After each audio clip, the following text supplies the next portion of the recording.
নমস্কার বন্ধুরা, শুভ সকাল। আশা করি সবাই ভালো আছেন আর সুস্থ আছেন। দেখছেন খবর প্রতিদিনের সঙ্গে আমি শুভঙ্কর। দেখছেন উইন্ডির লাইভ স্ক্রিন, দেখছেন ভারতবর্ষের উপগ্রহ চিত্র। প্রথমেই বিস্তারিত আপনাদেরকে জানিয়ে দিচ্ছি ওয়েদার আপডেটের যে গুরুত্বপূর্ণ খবরগুলি। সেটা হলো আপনাদের এই যে যারা উপর দিকে বাসিন্দা, যারা উপরে নর্থের দিকে থাকেন, তাদের জন্য বলছি, তারা কিন্তু এখানে ঠান্ডাটা অনুভূত করতে পারছেন।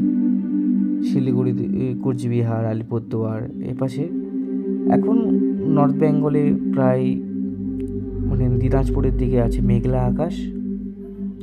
সকালের দিকে ছিল খুব কুয়াশা, আর এই মেঘটা আস্তে আস্তে কিন্তু বাংলাদেশের দিকে স্প্রেড করেছে। সিংড়া, সিরাজগঞ্জ, পাবনা, শ্রীকুপা, তারপরে রাজীবপুর, রংপুর, বালুরঘাট, মালদা, শিবগঞ্জ, করণদিঘি, কিষানগঞ্জ, আরেরিয়া, পূর্ণিয়া, বিভিন্ন জায়গায় মেঘলা আকাশ। বন্ধুরা, আস্তে আস্তে কিন্তু এই মেঘটা কাটবে আর রোদ্র ওঠার সম্ভাবনা কিন্তু 12টার পরে। আর যদি মেঘ না কাটে তো রোদ্র উঠবে না, সেরকম টেম্পারেচারটা ডাউনে থাকবে। এখানে কিন্তু কোল্ড ওয়েভ সিচুয়েশান চলে আসতেছে বন্ধুরা। এখানে যে ঝঞ্ঝাটা সেটা কিন্তু অনেক ডিলে করছে, এটার জন্য ঠান্ডাটা বাধাপ্রাপ্ত হচ্ছে। নিচের দিকে কিন্তু ঠান্ডাটা আসতে পারছে না। কলকাতার আশেপাশে কিন্তু মেঘলা আকাশ হওয়ার সম্ভাবনা আস্তে আস্তে নিচের দিকে নামছে। মালদা পর্যন্ত মেঘলাই আকাশ আছে, আর চারিদিকে কিন্তু মেঘাচ্ছন্ন আকাশ বলাই যায়। তা এখন আপনাদেরকে বলি যে ঠান্ডাটা কবে পড়বে, সেটা কিন্তু একটু ডিলে হচ্ছে। ঠান্ডাটা কিন্তু এবার দক্ষিণবঙ্গবাসী সেরকমভাবে পাচ্ছে না, উত্তরবঙ্গবাসী কিন্তু পাচ্ছে। এটা হচ্ছে মেন কারণ। উপর দিকে যে ঠান্ডা হাওয়াটা একটু আসতে পারছে, কিন্তু মধ্যবর্তী স্থান থেকে ঠান্ডা হাওয়াটা নিচের দিকে নামতে পারছে না। এর জন্য কিন্তু ঠান্ডাটা সেরকমভাবে দক্ষিণবঙ্গবাসী পাচ্ছে না।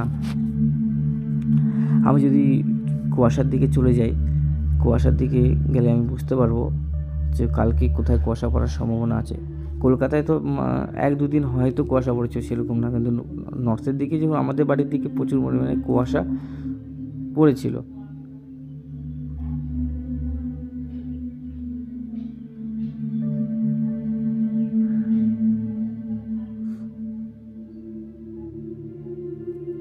কালকে কুয়াশা পড়ার সম্ভাবনা নর্থ বেঙ্গলের দিকে, আর মধ্যবর্তী স্থানে ধনবাদ, কোবরা, তারপরে কানপুর, ব্যারেলি, নিউ দিল্লি, এখানে কিন্তু প্রচুর পরিমাণে কুয়াশা থাকছে বন্ধুরা। আর এখান থেকে কুয়াশাটা আস্তে আস্তে এদিক দিয়ে হয়ে নর্থ বেঙ্গলে ঢুকে আলিপুরদুয়ার, কোচবিহার, গোয়ালপাড়া এপাশে কিন্তু থাকছে। বঙ্গাইগাঁও, বিভিন্ন জায়গায় কুয়াশা থাকছে। দেখুন ছোটো ছোটোভাবে কাটে কুয়াশা পড়ছে। এবার বাংলাদেশের দিকে, বাংলাদেশের রংপুরে কুয়াশা থাকছে বন্ধুরা। আবার 7টার সময় কেটে যাচ্ছে।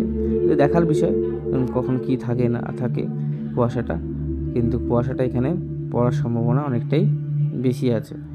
অবশ্যই এই দিকটা খেয়াল রাখবেন। কুয়াশা যেখানে পড়বে অবশ্যই আপনারা রাস্তা থেকে বেরোলে কুয়াশা দেখলে রাস্তাঘাট ধীরে সুস্থে পার হবেন, এটা কিন্তু আপনারা ধ্যান দিবেন।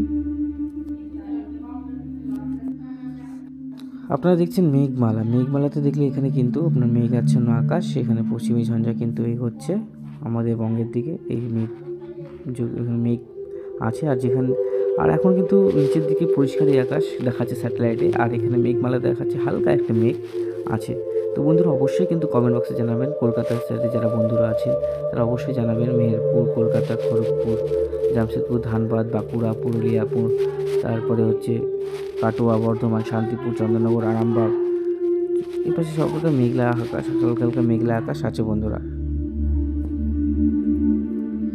এখানটা আপনারা দেখছেন রংপুর, কলাই, ময়মনসিংহ, ঢাকা। বাংলাদেশে সেদিনকার একটা নিউজ আপনারা দেখছেন হয়তো, একটা ট্রেনে আগুন লেগেছিল, মানে খুব কষ্টকর, খুব একজন প্রাণীর জন্য কত সে প্রাণে তো বাঁচতে পারলো না। মানে কি বলবো, মানুষের যে এরকম কেন হয়, নিয়তি যাকে বলে। তার জন্যই সবাইকে বলছি বন্ধুরা, অবশ্যই আপনারা সতর্ক থাকবেন, আর দেখে শুনে সব জায়গায় চলাফেরা করবেন। কোন জায়গায় কী হলে কী করা উচিত সেগুলো জিনিস আপনারা শিখে নেবেন। যারা ট্রাভেল করেন তাদের জন্যই বলছি, তাদের জন্য খুব সুবিধা। কোথাও আগুন লাগলে কী করা উচিত ফার্স্টে, তখন তো মাথায় অনেক কিছুই থাকে না, কিন্তু এই যে ডিসিশান, আমাদের 1 সেকেন্ডের ডিসিশান, সেটা আমাদের জীবনকে কিন্তু নতুন একটা জীবন দিয়ে দেয়। তো সেই ভুল আবার স্টেপ নিলে সেই জীবনটা কিন্তু আবার কেড়ে নেয় বন্ধুরা। সেই জিনিসটা আমাদেরকে শিখতে হবে, আমাদেরকে মনে জোর রাখতে হবে। কোনো সময় কোনো জায়গায় ফেঁসে গেলে কী করতে হবে, এগুলো দিকটা আমাদেরকে অনেক কিছু শিখে নিতে হয়। আজকে আমরা অনেক স্মার্ট, সব জায়গায় আমরা সব কিছু কিন্তু স্মার্ট, এখন আধুনিক জামানায় থাকি, তো আমাদেরকে কিন্তু আধুনিক হতে হবে। আমরা কিছু শিখতে চাই, এটাই আমি আপনাদেরকে বলছি যে কোথাও ফেঁসে যান, আগুন লেগে গেল, ট্রেনের কামড়ায় আগুন লেগে গেলো, তখন কী স্টেপ নিতে হবে, কী করতে হবে, অবশ্যই আপনাদেরকে শেখা উচিত। আর শিখে নেওয়াটাও ভালো, আপনাদের ফ্যামিলির বাচ্চা কাচ্চা যারা আছে তাদেরকেও শিখিয়ে দেবেন অবশ্যই। আমি যদি আজ থেকে রাতের দিকে যাই, দেখেন কুয়াশাটা, উত্তর দিকে তো মেঘ থাকছে, পাহাড়ে তো বৃষ্টিপাত চলার সম্ভাবনা আছে, তুষারপাত হওয়ার সম্ভাবনা আছে। এই বৃষ্টিপাত এখানে ঢোকার সম্ভাবনা 10 তারিখের পর থেকে আমাদের দক্ষিণবঙ্গে বৃষ্টিপাত ঢুকবে, কলকাতার উপর দিয়ে যাওয়ার সম্ভাবনা আছে এই পশ্চিমী ঝঞ্ঝাটা। এখন দেখতে হবে বন্ধুরা কি হয়। তো বন্ধুরা, এখানে কিন্তু পশ্চিমী ঝঞ্ঝাটা এদিক দিয়ে আসার সম্ভাবনা, উপর দিকে নর্থ বেঙ্গলের দিকে বৃষ্টিপাতের সম্ভাবনা, কলকাতার দিকেও বৃষ্টিপাত কিন্তু হতে পারে বন্ধুরা। বৃষ্টিপাত কিন্তু কমবে বাড়বে এরকম দেখিয়ে যাচ্ছে। তো সঠিক আপডেটটা আপনারা কয়েকদিনের মধ্যেই বুঝতে পারবেন। উপর দিকে কিন্তু পুরো স্নোফল আর বৃষ্টিপাতের সম্ভাবনা আমি দেখতে পাচ্ছি বন্ধুরা। একটা ঘূর্ণবর্ত আসবে বন্ধুরা, ঘূর্ণবর্তের জন্য বৃষ্টিপাত আসার সম্ভাবনা আছে। বড় কিন্তু ঘূর্ণবর্তটা দেখছেন অনেকটা বড়। আমি যদি কাস্টিংয়ে যাই তাহলে আপনারা বুঝতে পারবেন যে ঘূর্ণবর্তটা কতটা বড় ঘূর্ণবর্ত, অনেকটা বড় ঘূর্ণবর্ত। আমি যদি রেন অ্যান্ড থান্ডার মোডে যাই তাহলে আপনারা বুঝতে পারবেন কতটা বৃষ্টিপাত আসার সম্ভাবনা আছে।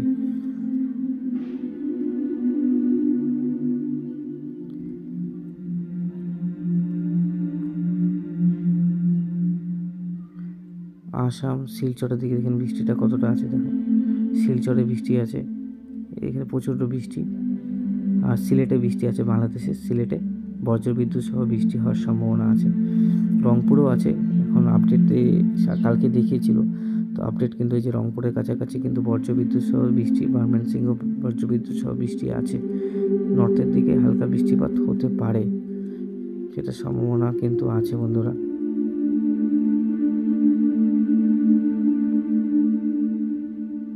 গ্যাংটক সিকিম ওদিকে কিন্তু বৃষ্টিপাত দেখতেই পাচ্ছি, সঙ্গে স্নোফলও হওয়ার সম্ভাবনা আছে। আমি যদি কাস্টিংয়ে যাই, এখানে কিন্তু একটা ঘূর্ণবর্ত তৈরি হবে, সেটা আমি আপনাদেরকে ট্র্যাক করে দেখিয়ে দিই। একটা বড় ঘূর্ণবর্ত তৈরি হচ্ছে এখান থেকে, এই যে ঘূর্ণবর্ত নিজের রূপ নিচ্ছে এখান থেকে আস্তে আস্তে, কিন্তু দেখেন ঘূর্ণবর্ত, এটা কিন্তু ঘূর্ণিঝড়ও হওয়ার সম্ভাবনা প্রবল, কারণ এখানে সমুদ্রের তাপমাত্রা অনেক আছে। এর জন্য কিন্তু এখান থেকে দেখেন এখানে আয়টা কতটা বড় আকারে নিচ্ছে। যখনই এরকম বড় সিচুয়েশান আসে আর অনেকক্ষণ ধরে শক্তি ইস্যু করে, তাহলে এটা কিন্তু এদিকে যাওয়ার সম্ভাবনা অনেকটাই বেশি। জিএফএস মোডে দেখলে বুঝতে পারবো আমরা, অবশ্যই আমরা জিএফএস মোডেই যাই, জিএফএস মোডে কিন্তু ঘূর্ণবর্ত থাকবে। এই যে ঘূর্ণবর্ত আছে, মানে দুটো মোডে কিন্তু মিলে গেছে ঘূর্ণবর্তটা। দেখেন এখানে কিন্তু দুটো জোড়া ঘূর্ণবর্ত দেখতে পাচ্ছি, দেখেন এখানে একটা ঘূর্ণবর্ত, এখানে একটা ঘূর্ণবর্ত, মানে দুইটা ঘূর্ণবর্ত দেখতে পাচ্ছি। আমি যদি অ্যাক্সেস মোডে যাই বন্ধুরা, অ্যাক্সেস মোডে গেলে কিন্তু অবশ্যই আপনারা দেখতে পারবেন।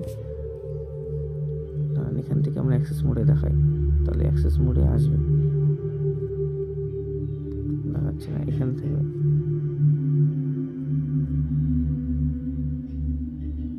অ্যাক্সেস মোডেও কিন্তু সেরকম আছে। অ্যাক্সেস মোডটা যেহেতু ফোন থেকে হয় তো অনেক সময় অসুবিধা হয়, আমি ফোন থেকে ভিডিও আপডেট দিই বন্ধুরা।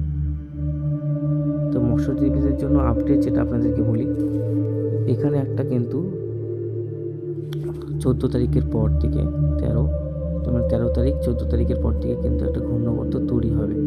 তো সেখান থেকে কি আপডেট আসে সেটা অবশ্যই আপনাদেরকে ধ্যান রাখতে হবে কি হতে পারে, কিন্তু একটা বড় আকারে ঘূর্ণবর্ত হওয়ার সম্ভাবনা, আর প্রচুর পরিমাণে জলীয় বাষ্প আর গাস্টিং উইন্ড নিয়ে কিন্তু সে আস্তে আস্তে এগোবে, এদিকটা এগোবে, ভারতবর্ষের দিকে এগোবে। তো এটা দেখার বিষয়, এটা একটা চিন্তার কারণ। আর কৃষি ভাইদের বলছি, তারা কিন্তু অবশ্যই খেয়াল রাখবেন যে কী হচ্ছে, বৃষ্টিপাতটা কীভাবে আসতে পারে কি না, ঘূর্ণিঝড়টা হতে পারে কি না, এই দিকে একটা নজর কিন্তু রাখতে হবে বন্ধুরা সবাইকে। তো বন্ধুরা অবশ্যই সাথে থাকবেন, চ্যানেলটিকে বড় করার চেষ্টা করবেন, ভালো লাগে অবশ্যই লাইক সাবস্ক্রাইব করবেন। টেম্পারেচারের দিক থেকে চলে আসি, আগামী কয়েকদিন টেম্পারেচার কিন্তু কীরকম থাকবে সেটা কিন্তু অবশ্যই এখন কিন্তু টেম্পারেচার 16-15 ডিগ্রি সেলসিয়াসের কাছাকাছি। অবশ্যই আপনারা, আমি আপনাদেরকে দেখিয়ে দিই, আজকে আমি ওয়াইফাই দিয়ে করছি না, আমি এর জন্য ফোন আসে ডিস্টার্ব করছি। যাই হোক, এগুলা আর কাটা যাবে না, যে এটাই আপডেট দিয়ে দেবো, কোনো অসুবিধা নেই। আপনারা দেখেন 14 ডিগ্রি চলে আসছে 3টার সময়, 13 ডিগ্রি সেলসিয়াস। কলকাতাতে দেখেন 16 ডিগ্রি, রাজশাহীতে 14, কলাই ময়মনসিংহে 13-14 ডিগ্রি, সিলেটে 14, কুমিল্লা বরিশাল 13-14, তারপরে হচ্ছে পুরুলিয়া বাঁকুড়া, বর্ধমানে দেখেন পুরনো বাঁকুড়া 14, পুরুলিয়া, ঝাড়খণ্ডে কিন্তু রাঁচিতে দেখেন 13 ডিগ্রি, তালতেলিয়া, তারপরে দেওঘরে 13 ডিগ্রি, ধুলিয়ান, মালদা, বহরমপুর, ভাগলপুরের দিকে 13-14 ডিগ্রি কাছাকাছি থাকবে। শিলিগুড়ির দিকে একটু এরকমই থাকবে, হ্যাঁ, আলিপুরদুয়ার, শিলংয়ের দিকে কম থাকবে, আর দিল্লির দিকে কম থাকবে। 5টার সময় গেলে আরও একটু ঠান্ডা, মানে 12 ডিগ্রি সেলসিয়াসের কাছাকাছি যাচ্ছে। আমি কয়েকদিন পরে নিয়ে আসি জায়গাটাতে, দেখেন এখানে কিন্তু একটু ঠান্ডা পড়ার সম্ভাবনা আমি দেখতে পাচ্ছি। দেখেন 3টা 4টা 6টা, তো 5টার সময় দেখেন 11 ডিগ্রি সেলসিয়াস চলে আসছে। কলকাতায় কিন্তু 14 ডিগ্রি, মানে নর্থের দিকে ঠান্ডাটা এখন বেশি পড়ছে।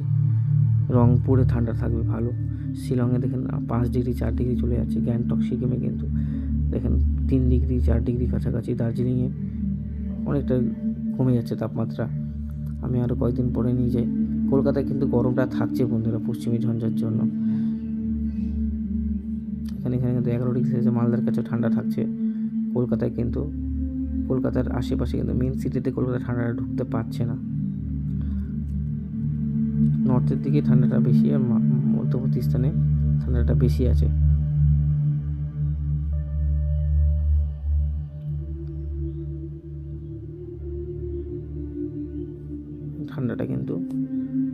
ঠান্ডাটা পড়তেছে কলকাতায় হচ্ছে 13 তারিখ, 13 ডিগ্রি, তো 13 তারিখ নাগাদ কলকাতায় প্রচণ্ড ঠান্ডা। 10 তারিখ থেকে ঠান্ডা, 10, 11, 12, 13 থেকে ঠান্ডা পড়ে যাবে। কলকাতায় দেখেন 13 ডিগ্রি সেলসিয়াস, তাহলে কলকাতার তাপমাত্রা কমছে, মানে চারিদিকে কিন্তু এই যে দেখেন ঠান্ডাটা এবার এসে হচ্ছে। তো অবশ্যই কিন্তু আপনারা জানবেন। তো বন্ধুরা আজকের মতো এখানেই আমি আপনাকে সমাপ্ত করছি। 10 থেকে 13 তারিখের মধ্যে কিন্তু ঠান্ডা এখানে প্রবল পরিমাণে ঠান্ডা হবে, ঠিক আছে? তো সবার জন্য আপনি আপডেট পাবেন, আর আপডেট সবসময় পাবেন, আর প্রতিদিনও তো আমার কাছে একটা করে ভিডিও অন্তত পাবেন।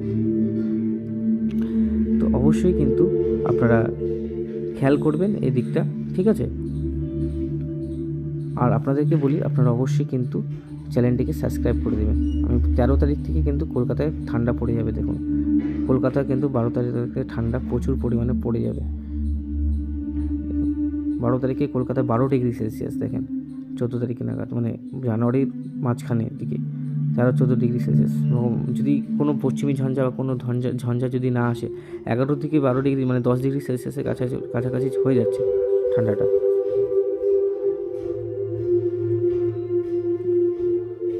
কলকাতা থেকে ঠান্ডাটা নামছে, দেখেন 12 ডিগ্রি সেলসিয়াস, কিন্তু নর্থের দিকে দেখেন 13 ডিগ্রি সেলসিয়াস।